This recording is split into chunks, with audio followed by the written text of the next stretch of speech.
Halo teman-teman, apa kabar? Semoga kalian lagi baik-baik saja dan rezekinya lancar.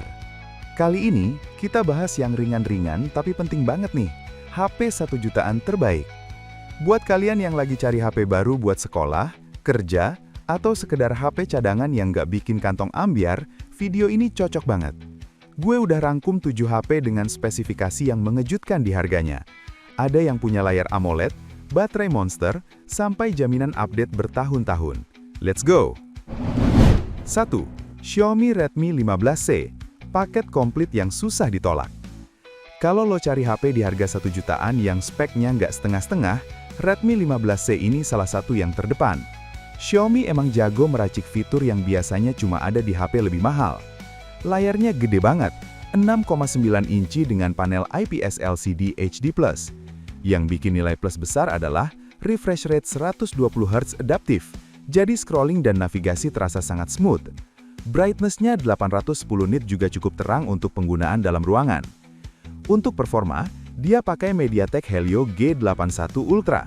Skor Antutunya sekitar 373.000 poin, yang artinya cukup untuk aplikasi sehari-hari, medsos, dan game ringan seperti Mobile Legends di setting medium. Pilihan RAM storage tertingginya 8GB plus virtual plus 256GB dan masih ada slot microSD. Ini langka banget di kelasnya. Kameranya mengandalkan sensor utama 50MP di belakang dan kamera depan 8MP. Hasilnya oke untuk harga segini, apalagi dengan mode AI bawaan HyperOS. Kemampuan ngerekam video 1080p 60fps. Baterainya gila, 6000 mAh dengan dukungan fast charging 33W dan bahkan ada reverse charging 10W. Jadi lo bisa jadi powerbank berjalan. Ditambah lagi, ada NFC, jack 3,5 mm, fingerprint sisi samping, dan sertifikasi IP64. Softwarenya pakai HyperOS 2 yang lebih ringan. Kesimpulan gue, Xiaomi Redmi 15C ini adalah all-rounder champion di kelas 1 jutaan.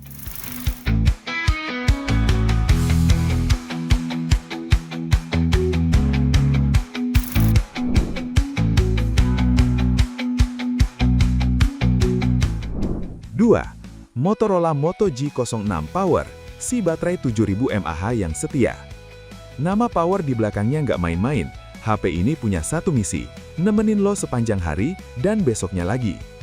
Layarnya 6,8 inci IPS LCD HD+ dengan refresh rate 120Hz, brightness-nya 600 nit dan dilindungi Gorilla Glass 3, yang sudah lumayan untuk melindungi dari goresan ringan. Performa mengandalkan chipset MediaTek Helio G81 Extreme. Skor Antutunya sekitar 300.000 poin, jadi memang lebih fokus ke efisiensi daya. Konfigurasi RAM storage-nya 4GB dengan 8GB virtual dan 128GB, dan masih ada slot microSD. Cukup untuk aplikasi esensial. Kamera single kamera 50MP di belakang dan 8MP di depan.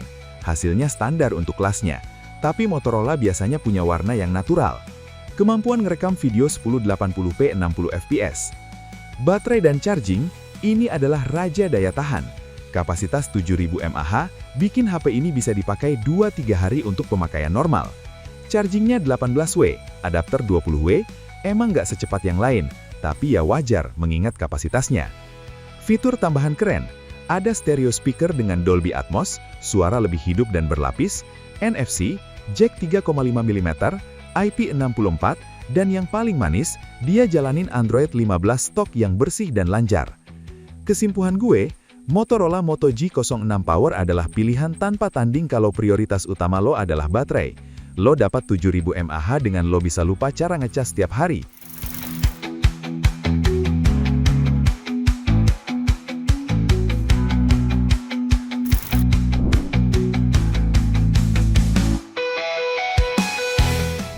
Tiga. Samsung Galaxy A07 4G, investasi jangka panjang terpercaya. Mau beli HP 1 jutaan tapi takut cepat kuno? Samsung punya solusinya dengan Galaxy A07. Ini HP dengan komitmen software terkuat di segmennya. Layarnya 6,7 inci PLS LCD dengan refresh rate 90Hz, brightness-nya sekitar 468 nit. Meski bukan AMOLED, pengalaman 90Hz itu sudah terasa lebih smooth ketimbang HP sekelas yang cuma 60Hz. Untuk performa, di sini letak keunggulannya. Chipset MediaTek Helio G99 itu tangguh. Skor Antutu V8-nya mencapai sekitar 560.000 poin, yang terkuat di list sejauh ini. Pilihan RAM storage-nya fleksibel, sampai 8GB plus 256GB, dan masih ada slot microSD. Cukup untuk aplikasi esensial. Kamera dual kamera 50MP plus 2MP depth sensor. Hasil dari sensor utama 50MP-nya cukup detail di kondisi cahaya baik. Kamera depan 8MP untuk selfie dan video call. Kemampuan ngerekam video 1080p 60fps. Baterainya 5000 mAh dengan fast charging 25W. Kombinasi yang seimbang dan cepat untuk ukuran baterai segitu. Fitur tambahan premium, ada IP54, tahan percikan, fingerprint samping, jack audio, dan yang paling wajib, Samsung Knox Vault untuk keamanan data dan jaminan update 6 generasi OS dan 6 tahun keamanan. Ini nilai jual intinya. Kesimpulan gue, Samsung Galaxy A07 4G adalah pilihan paling pintar untuk investasi.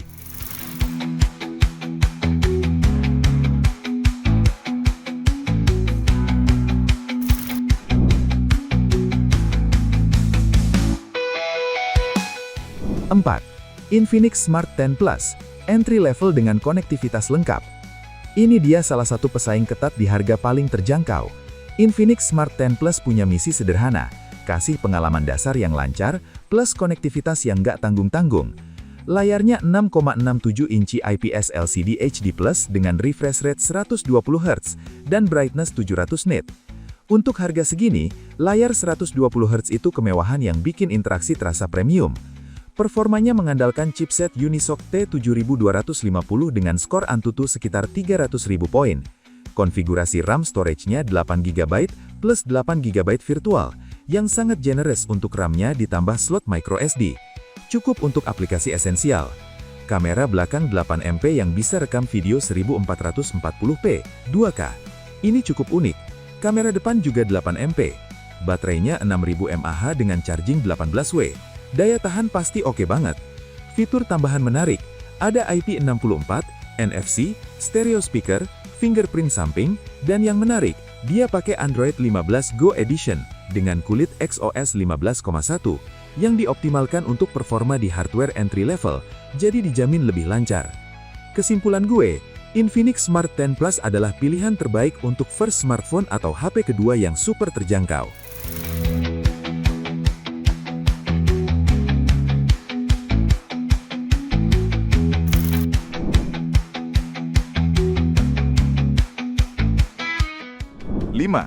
itel S25, kejutan AMOLED di harga tempe. Baca baik-baik ya, HP 1 jutaan dengan layar AMOLED. itel S25 ini main keras dengan membawa panel terbaik ke segmen paling bawah. Layar, inilah sorotan utamanya. 6,78 inci AMOLED FSD Plus dengan refresh rate 120Hz dan brightness puncak sekitar 1800 nits.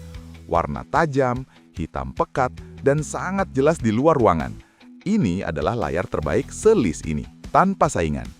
Performa ditenagai Unisoc Tiger T6202. Skor Antutunya sekitar 328.000 poin, cukup untuk sehari-hari dan menikmati konten di layar AMOLED itu.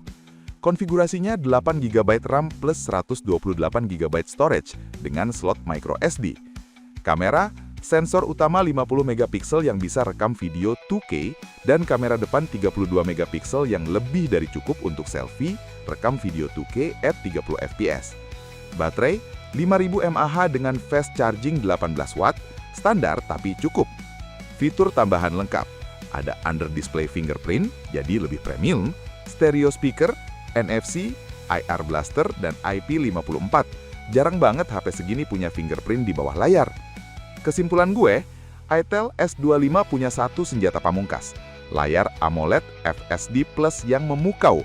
Kalau lo adalah pecandu konten, nonton film, scroll feed sosial media, dan ingin pengalaman visual terbaik dengan budget minimal, inilah jawabannya. Fitur lain juga lengkap banget untuk harganya.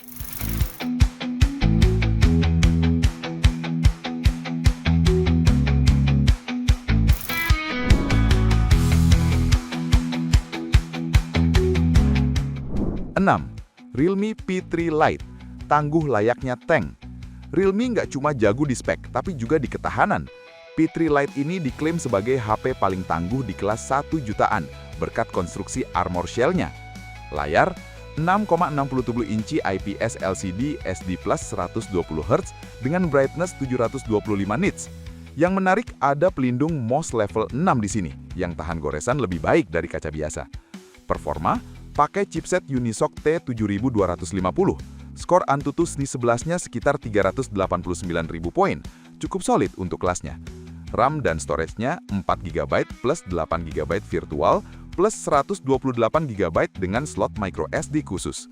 Kamera single kamera 50MP yang bisa rekam video 2K dan kamera depan 5MP yang juga mendukung rekaman 2K at 30fps. Kemampuan videonya di atas rata-rata. Baterai dan charging 5300 mAh dengan fast charging 15 watt dan reverse charging 6 watt. Fitur tambahan super lengkap, IP54, stereo speaker dengan DTS, NFC, IR blaster, jack 3,5 mm, fingerprint samping, softwarenya iOS 15 berbasis Android 15. Bener-bener nggak ada yang kurang. Kesimpulan gue, Realme P3 Lite adalah HP tukang, dibuat untuk kondisi lapangan.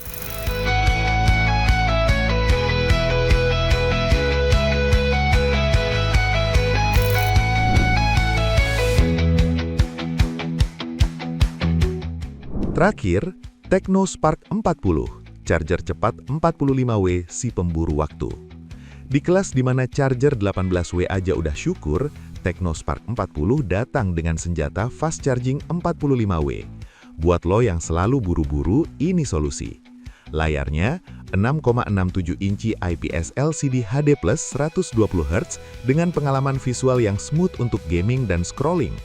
Performanya menggunakan MediaTek Helio G91. Skor Antutunya sekitar 430.000 poin, yang termasuk bagus di kelasnya. Pilihan RAM dan storage sampai 8GB plus 256GB dengan slot microSD khusus. Kameranya, single kamera 50MP yang bisa rekam video 2K, dan kamera depan 8MP yang juga mendukung rekaman video 2K at 30fps. Kemampuan videonya di atas rata-rata. Baterai dan charging 5200 mAh dengan fast charging 45W yang menjadi flagship killernya. Dalam waktu istirahat sebentar, baterai bisa terisi banyak. Ada juga fitur reverse charging. Fitur tambahan super lengkap. IP64, stereo speaker dengan DTS, NFC, IR blaster, jack 3,5 mm, softwarenya HOS 15 berbasis Android 15. Bener-bener nggak ada yang kurang. Kesimpulan gue, Tecno Spark 40 adalah pilihan untuk kalian pemburu waktu yang benci nungguin HP ngecas. Charging 45W-nya adalah game changer di segmen ini.